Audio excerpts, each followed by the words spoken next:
So we make things complex so we can use it as an excuse. And that's kind of the thought I put into it. Yeah, so hopefully that makes sense. UAV ready for test. I guess is science UAV online. Delta Team, you are clear to engage. 3, 2, 1. The Apex Predator has landed. Suppressing fire! What's going on, everybody? In today's episode, we're playing Call of Duty, and today's class setup, I was using a Vesper, and it was just such a crazy match. I was glitching all over the place. I was using that specialist with a glitch. It was just an amazing match. I was just whooping them left and right. So we'll go right into that video, but as well as the gameplay, I'm also going to have an interview with Wired for Wonder playing. It's going to be in the background. And that's going to be an interview that they did with Vinh Giang. So check it out. Here we go. Most magicians reveal the mystery of their trick. However, Vinh Giang reveals the mystery behind the mind. I'm speaking with him at Wired for Wonder. The simplicity of the trick creates confusion within the human mind. Yes. Which is more complex, the mystery of the trick or the mystery of the human mind? And if the mind is more complex than the trick, how can it be fooled? Okay. You made me really think hard when you asked me this, okay?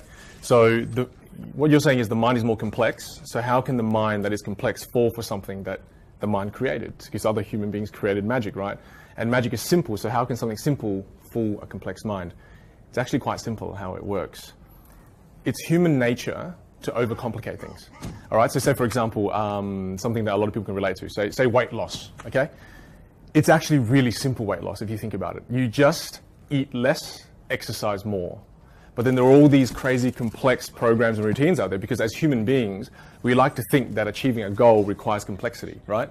So that way, if we don't achieve it, it's an excuse. So to us, we go, oh, I didn't achieve that goal because it's too complicated and that's why I can't do it. So because of the nature of human beings and the fact that we really like to complicate things, that allows magic to just kind of bypass your radar and completely fool the complex mind by being simple. So when you understand magic, magic is very, very simple. And that's the main reason. As human beings, we just naturally overcomplicate things. Mm-hmm. Yeah, it's the same with business or same with like success. We like to think success is really hard, so if we don't achieve it, then we think, oh, it's okay because it's really hard. That's why I didn't achieve it, because it's really hard. So we make things complex so we can use it as an excuse. And that's kind of the thought I put into it. Yeah, so hopefully that makes sense. No, it did make sense. I guess, is science taking the mystery from magic? Or is science enabling magic to move from an art to a science? I think magic will always be an art and not in science, because magic is all about... Magic is the art of performance. It's an art. So I don't think it's going to ever move to a science, because if it moves to a science, then magic will no longer exist. Because science is theory and explanation. Magic is mystery, no explanation. So that's the first part of the question. I think the second part you asked is, does science help magic? Definitely. Science, a lot of people say that magic is just science people don't understand yet. That's all that magic is.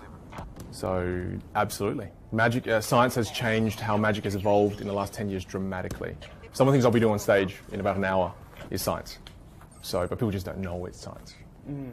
And so I guess so in the past, science was, magic was considered, evil. Paranormal. Paranormal, yeah. Exactly. It didn't have a cause. Yeah. There was no cause to it. And now yes. we have a scientific cause towards it. So, the brain is creating this illusion. Yes. That's what it, I guess can we create these parallels between, past perceptions of magic to what it was, and then how it's been incorporated with science now? Okay, I mean, I think, like you said, magic in the early 1900s, in the late 1800s, was seen as something evil, like you said. You'd get burnt, you'd get killed if you were doing it. But then slowly in the early 1900s, Harry Houdini, obviously, sorry, I said actually you should know, as if you should know, but you shouldn't have to know, but you should know. He turned something that was seen as evil into entertainment. So it fully took an entertainment kind of a path. And where I really want to take it is, using magic not only for entertainment but as a vehicle to help engage people. So to me, magic is still a form of entertainment, but when used correctly, it can be used as like an artificial sweetener for things that are boring. Do you think there's still a need? So science reveals the mystery. Yes. But do you still think, and obviously after watching your some of your videos, you actually break down magic tricks. Yes. I guess, do you believe there's still a need for mystery then? I mean, science seems to take I think so. I think so. Because if there's no mystery, then curiosity also dies. And if curiosity dies, innovation will cease. If you think about it, what's innovation? Innovation is somebody who questions the norm, who questions how things are. You know, why do I have to ride a horse? Why? There must be better ways of travel. If people stop questioning, there will no longer be innovation. So to me, mystery, you think about all the amazing entrepreneurs like Steve Jobs and these people who are amazing people. They kept questioning things. They were curious. There must be a better future. There must be a better way to experience the internet. There must be a better way to experience music. And because of these constant questions and curiosity, innovation happens.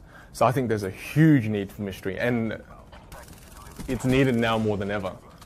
Because we're living in an age, and I'm sorry, I do digress, but we're living in an age, I call it the illusion of knowledge. Because we believe we know everything, but we don't. Right? Because if you think about it, where do you ask questions? Internet. Who put the answers there? Humans. Who asked the question? Humans. How can we innovate?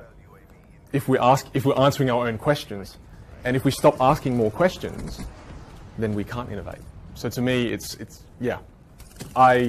absolutely important. Mystery is required to innovate. Have you combined your skills you began accounting, yes, and you also then as a magician and an entrepreneur. Yeah. I guess you're ultimately a behavioral psychologist that teaches lateral thinking in a sense. Well, look, probably wouldn't say I'm a psychologist. I didn't do the degree. I learned a lot from psychologists because I used to go see them, not because, well, I wanted to see a psychologist because I wanted to understand how the mind works. And instead of doing the degree, I thought, well, it's much easier to go to a psychologist, pay them, $300 an hour, and just go, let's teach me what I want to learn. So they kind of helped me fast track my learning in the area of psychology as opposed to doing a 6-7 year degree. I just wanted to learn what I wanted to learn.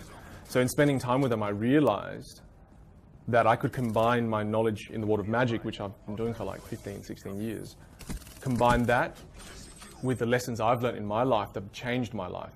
So not necessarily with accounting, but key things in my life that have helped me to succeed.